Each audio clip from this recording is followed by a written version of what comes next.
Hello, you're listening to the No Fruits Podcast. This is Kafa. And Maurice. And we just so glad to have you listening to us. Remember that you can tune in anytime on any of the platforms where you can receive podcasts. Remember also to get fit. Check us out on Facebook, Instagram, and Twitter. Yes. So, Kyle, what are we talking about today? You were listening to some music when I came in and decided you wanted to talk a little bit about it. So you were listening to Kanye West and his Sunday service choir. Yes. And I understand there's been a little bit of discussion, controversy, apprehension, whatever it may be, in reference to Kanye entering into the world of gospel music. Right.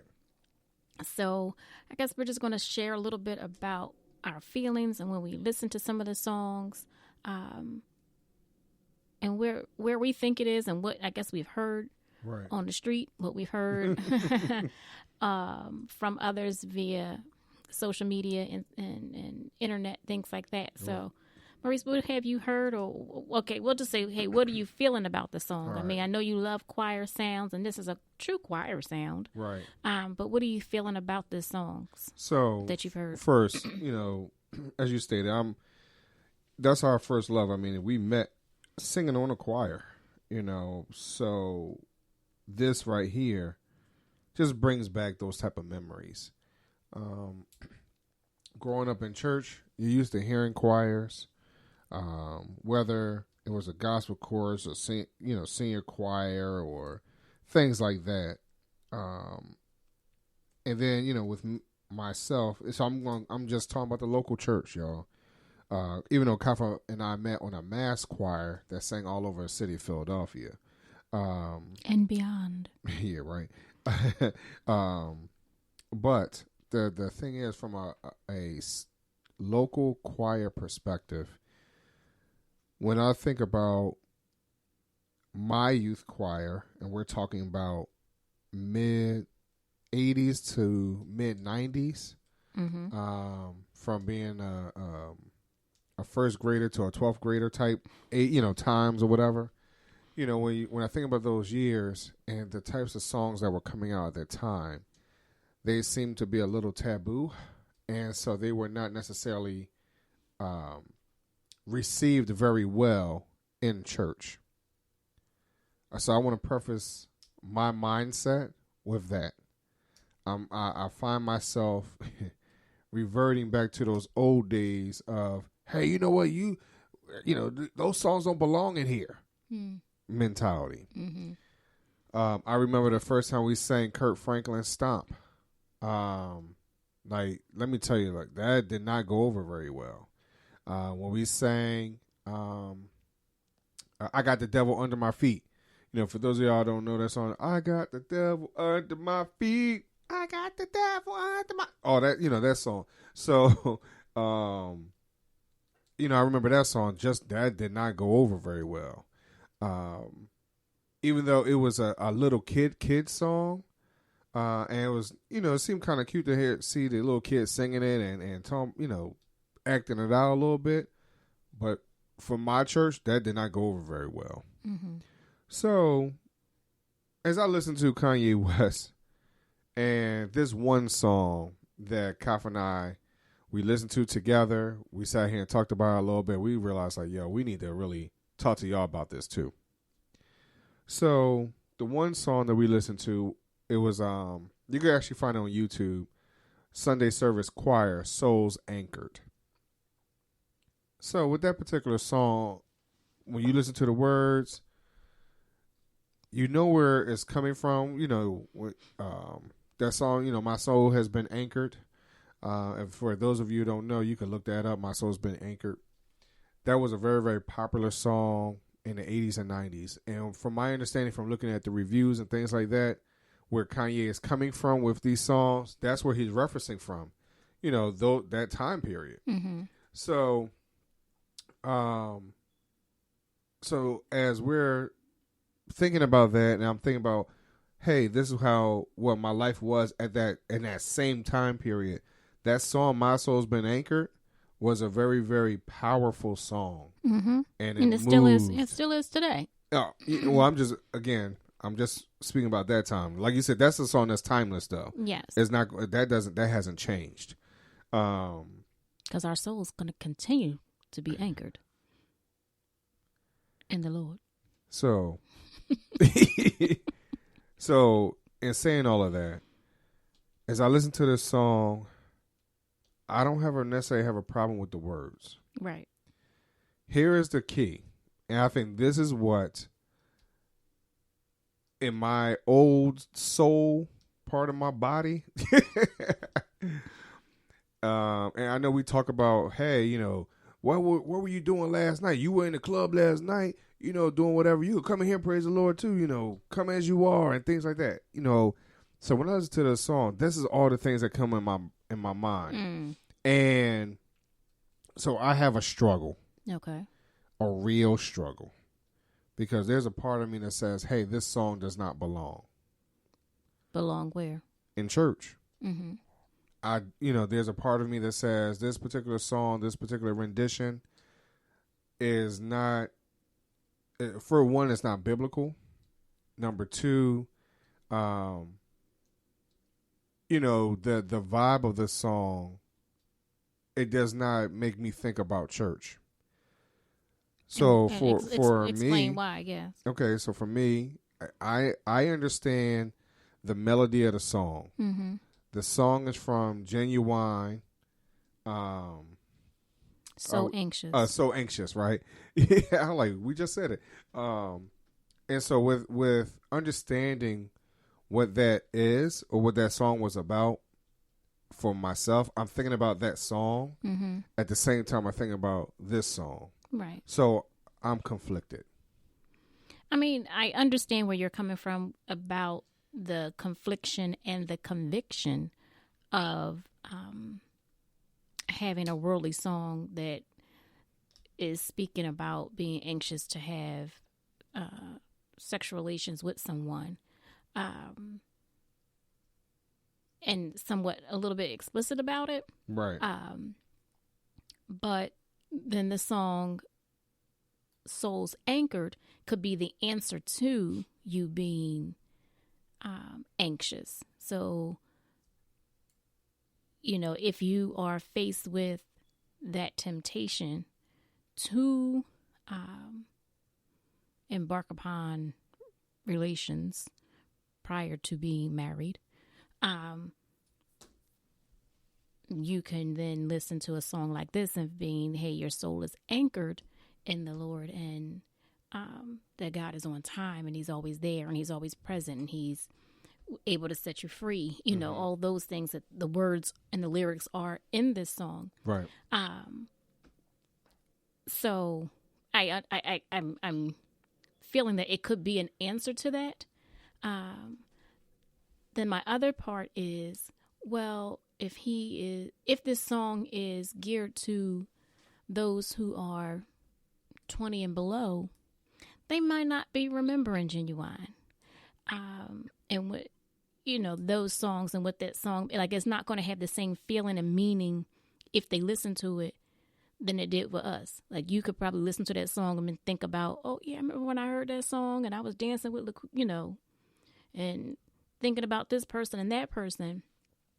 Where it's a little bit different for those who are 20 and younger. Does this song still have meaning because of the lyrics? Yes, but the tune and all of that may not be in the same place as it is for those who are older. And so this is where I'm conflicted. Correct. Because in that, and I think you brought up a good point. What makes this particular rendition from Kanye, this whole album, what makes it any different from Kirk Franklin? Mm-hmm. In all honesty. I mean, for me, all the songs that we listened to from Kanye, the words are there. There's some meaning behind it. The choir sound, the fullness of the sound of choir, the mixing and blending of voices, the harmonizing, all of that is good in some places of his music. Mm-hmm. Some places it wasn't. I think with the mixing of the ladies and the gentlemen, or the sopranos, altos, and then the tenors and basses, like that didn't always blend in so well. You could tell like maybe the ladies all practiced at one time and all the guys practiced, like it just doesn't all blend in well. Okay. I think for me, the strongest difference between the two are I don't hear much musically from Kanye's choir. I think from Kirk Franklin, just the music, like you can just start the beat off and you like, oh yeah, like, some of them, are those songs that like, yeah, you ready to get on your roller skates and go to your gospel skate jam. Right. Right. Again, tell them of my age, because that's what we did.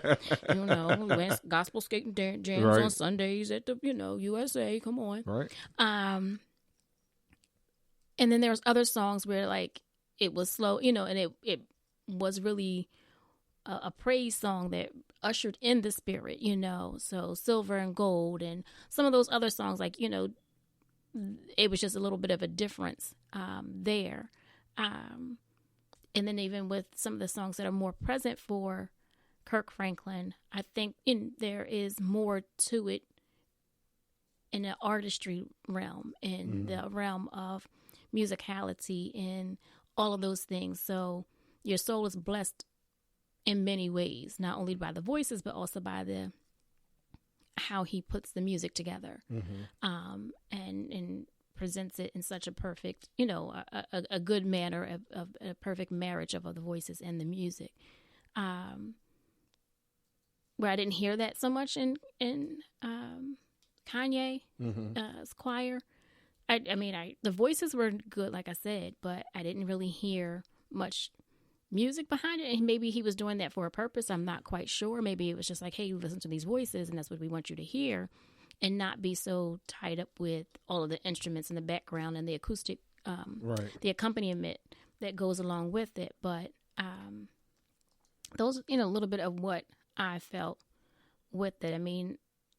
I'm like you to a point. Well, where is this and why is this change coming upon Kanye? Like, I don't really understand. Did he write things? Did he produce it? Like, where is all of this? Is he going to be at the Stellar Awards and the, Gospel Music Awards getting recognized? Is he trying to get a Grammy in gospel? Like, is he trying to cross all, genres? Is he going to do country next? In that manner. So I just kind of wondering where it is. Right. And what the movement is. He's black, and, most of us black folks came up in a church. Grandmama prayed for us and all that good stuff. So, and it may be just a little different for him because, hey, now he has a family and he wants to bring them up in the right way. And maybe that's where it's coming from. I really don't know. And I'm not one to judge. No. And it's not for me to figure that out.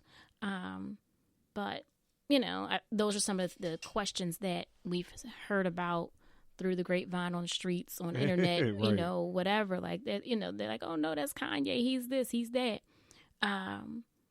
But, the message can come from anywhere. It can. And we have to be careful on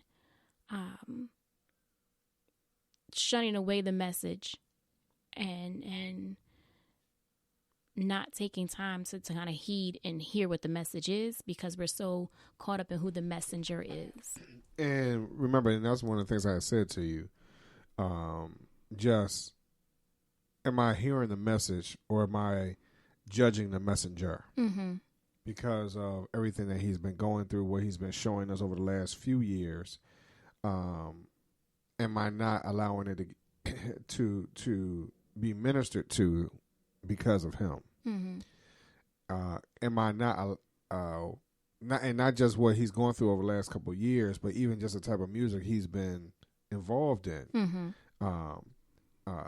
And then all the other controversies. So, I'm having for myself, and this is just a personal thing for myself. I got to continue to pray about it, fast about it, whatever. That how do you get over this? How do you get around this? And how do you understand how do you get to a place where you can understand a little bit, because it may not be for me to totally understand what God is using as a evangelism tool to bring people to Him, because it's not meant for everybody. It really isn't, and I understand that. So I wonder if that's just my place, or my stance, and for me to really have come to grips like, Maurice, it's just not for this. This part is just not for you, because I'm not going to sit there and say, hey, I want to listen to quartet music. I'm not a, I can listen to it to a degree, and then afterwards I'm like, I'm tired of this now. So I do believe that there's a little something for everybody, and I do believe that this type of music right here from this particular artist, I think you made a great point. What is the real difference between this choir versus a Kirk Franklin, whose music is very similar? Right. A lot of the music that we listen to today. When you think about who's my guy, Anthony Brown. You're right. Okay, is his music any different? Really? Not even, Anthony Brown, but I was sharing with you a few local, not even local, but some artists that have sampled from TV shows. Right. Like. Oh, yeah. I'm drawing a blank. Oh, what is that song? So we have one that starts off with Sesame Street song, right. Theme song, and another one that starts off with the Three's Company theme song. Right. So, hey, is this the new wave right now, just to catch, people and give them something that they think, hey, I know how that song, but then the words change up and it makes you stop and think. But see, I think, again, as you just stated, though, how many of the persons today knows or understands where that music is coming from? Mm-hmm. The ones that you're talking about, for those of you that don't know, our kids are old souls, so they'll know old songs, TV shows. Look, my daughter looks at black and white movies, which I can't get into, but so she gets into all that. So for you to say, hey, there's a song or a song based off of the melodies of Sesame Street, will people 25 and younger really understand that particular melody? Because Sesame Street has changed over the years. Correct. Right? Three's Company, we're talking about a TV show that, it might have gone off when I was a baby. Okay, I'm not that young, but I do remember Three's Company, and the original and the remakes and the new character, whatever else. I remember how sad the last episode was for Three's Company, but to say all that, how many people understands this is the melody or the timing or whatever it might be from the harmonies from Three's Company? Right. So I think we've talked before about this on a previous podcast in reference to, hey, there's songs that are for the church. It's for Sunday morning service. Right. And then there's songs that are for radio, and it probably says, radio cut, on the CD or, however you're getting your music. So I think that there is a difference, because there is gospel radio. And they have certain songs that they want to play, and to keep listeners in tune and whatever that may be. And it may be different, and it is different, as we discussed before, than what happens on a Sunday morning service, or even, a midweek service. Well, minus, and I don't mean to cut you off, but just to answer that part real quick, on a regular Sunday morning service, out of 100 churches, you may only have 10 that can actually duplicate what's actually on the radio. Mm-hmm. You know, just from, and let's be honest, membership is not the way it's been overall. And then even from a musician perspective, they're not, there's plentiful out there, but, you know, and which is a whole nother topic we need, you know, put in a whole nother episode. Just, there's a lot of people that are complaining about the cost of musicians today too. Right. You know, but those musicians probably can duplicate what's being put out there, to be honest. Right. So I do believe that there are some things that's out there, as you stated, probably just made for the radio. Mm-hmm. You know, where they really make the 808s and everything else dump. You know, for you to play in your car, for you to kind of groove to, for you to kind of sing all day. You know, keep you motivated throughout the day and be like, hey, what you sing? What song you singing? You know, because it's lively, it's upbeat, things like that. Correct.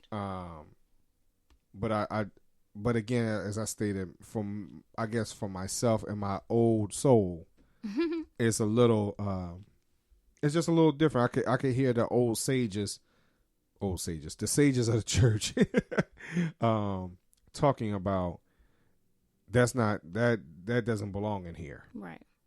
I could really hear that in my head. Mm-hmm. Yeah, I mean, I understand. Like I said, we've talked about that before, that there's certain songs that are good for this. And it's a song for, you know, everything that you're going through life, you know, just like there's a scripture for everything that's probably going through in your life. So, I mean, in some ways it's good that gospel music is expanding and doing more to reach more and to touch more. You know, and, you know, at the end of the day, if it's God's will, you know, God's people will be blessed by it. Right. So, so I like I said, I don't know. I don't really feel against it. I don't really feel like I'm not going to pick it up and try to, you know, get a copy of it and play it myself. Like I'm not into it like that, but I'm not shunning it either. And see, you know, like I said, you know, it's a time and a place for it. Right. You know, does it have a nice little swag to it? Like you said, like some of the other songs that we've listened to that are very contemporary. Yeah. I mean, there's, you know, contemporary gospel songs, as you stated, even when we were coming up as youngsters, that people were like, they ain't talking about God, all they talking about is love. Right. You know, we're like, yeah, that's God's love. Like, they don't say nothing about God, all they say is love. Right. So, if y'all know what song that is by Kirk Franklin, let us know. Facebook, Instagram, and Twitter, let us know. I mean, it's a couple songs, because I wasn't even thinking Kirk Franklin. I was thinking BB and CC, because BB and CC had quite a few love songs, and people sang them at their weddings and sang them at funerals and so forth. You know, so go that route, you might as well say Fred Hammond. Mm-hmm. I mean, a whole bunch of people that didn't say God or Jesus in their song, but you know, we all were okay with it. So I just think you just kind of got to be careful on that. So, and like I said, you know, you don't want to, as most people say, that you don't want to stifle the spirit, right? And you don't know what's really going to move people. But then, once again, the old people in my head bickering about the type of music that's being played. And does your body really want to be in worship, or does it want to be dancing in the club? Right. I mean, so hopefully this discussion that Maurice and I had were helping you with building your church, that you can't push all of this out, because if that's what the young people are listening to, then you have to understand where it's coming from. And, you know, if anything, use it as a teachable moment. As Maurice said, like, hey, is it in the Bible? Where is it in the Bible? And, you know, what meaning does it have? And what does it mean to you as a listener? Those types of things. So, and then how do you, to be honest, how do you, if someone says to you, well, what you mean by this music does not belong in the church? You know, how do you fight against what, wasn't David a poet to some degree? Didn't he write he wrote the Psalms, didn't he? I think this all the Psalms didn't talk about God, did it? So I just want to understand, like, how do you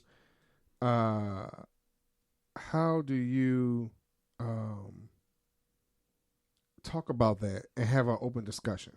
Mm-hmm. That's the key. That's the key. So whatever method you use, you know, and I think part of the issue that we have as a church, we judge each and everybody, and we try to either mimic what they're doing or we try to pull down what they're doing. And again, every church is geared for a certain group of people. We grew up AME. We went to a Free Will Baptist church. I did my initial sermon in a non-denominational church, you know, so. And each one of those were different, had a different congregation. Right. And each congregation was seeking something and receiving something different.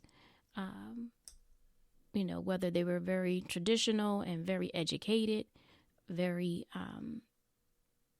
free and, you know, no start time, no end time. Yeah, you know, right. very free, no dress code, no code of conduct, really. So, you know, again, that's different for different people, and they all are looking for that and need that. So, likewise with this music, you know, he may be blessing and touching somebody out there.